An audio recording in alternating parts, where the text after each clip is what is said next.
Hey, District 3, it's Councilwoman Jamie Torres. Thanks for joining us. It's been a while since we've launched back into the weekly wrap-ups, but it is time, and we're glad that you can be here. I'm going to quickly run over a couple things that have happened, big advancements through Council just this past month of March.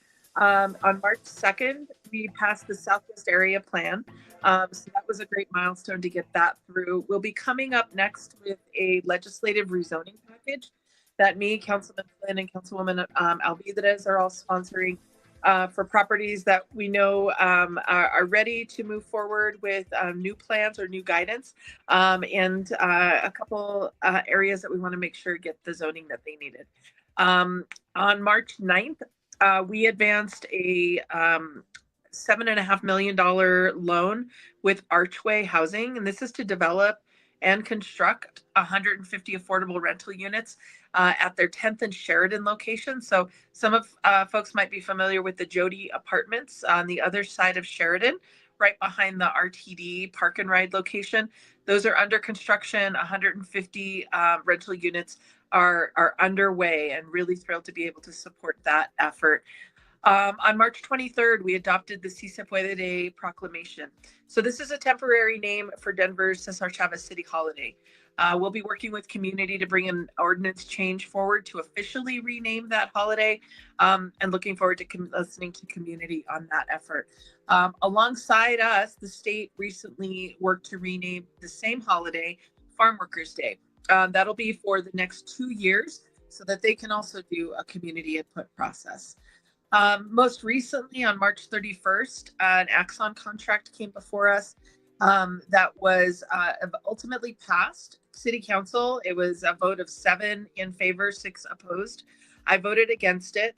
I wanted to personally make sure that we actually see the surveillance task force be utilized that was convened last fall and be able to truly give feedback on this work, which means an ordinance, guardrails, a larger conversation that had not been done yet, which was why I voted no. But now that it's passed, Axon will provide 50 license plate reader cameras. They're going to be placed in 17 locations throughout the city. Flock had to remove all 100 plus cameras that they had in place this past week. And this contract with Axon is for 1 year, so 12 months at $150,000. So the conversation's not done. They're going to have to come back, or we will be talking about ordinance over the next year, I imagine, but stay tuned. That issue is not done with.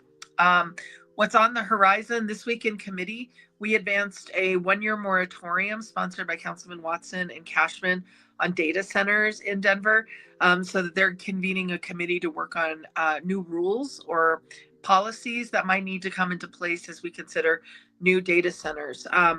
Committee also advanced an ordinance amendment that'll make the bison transfer to tribes a permanent effort. So that's really exciting. We were coming up on the 5-year sunset mark, and so Parks and Rec is committed to making this a permanent effort. In committee, we also held for another period the scooter contract. So this is where the vendor VO is proposed to replace Lime and Bird for scooter and bicycle rentals. So still not out of committee yet, to be determined when it will get to the council for a full vote. A couple things that I wanted to share happening in the district. There's a new survey out from Community Planning and Development. It's called Unlocking Housing Choices.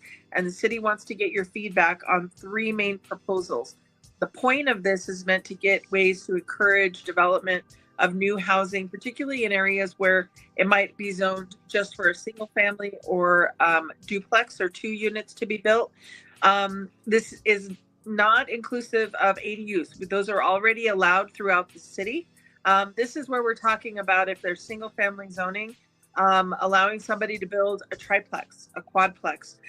What does that look like? What if we're building on the back of a property and keeping the primary home, which is really desirable in places like District 3. So we don't want to lose good housing, but we do want to see how we get additional housing built.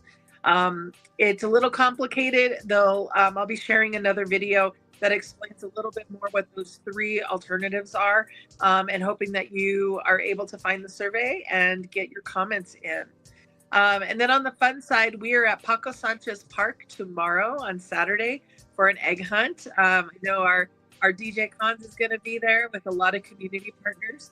And so we're excited to partner with DPD District 1, activating Paco Sánchez Park, just getting some really wonderful events planned. We donated a bunch of eggs, and DPD added all the candy. So there'll be a lot of really fun events at the park. That will, the first egg drop happens at noon, and then one more at 1 p.m. So you have 2 times to come and enjoy the activities that we're doing there. So hope to see you. Have a wonderful weekend. And thank you, everyone.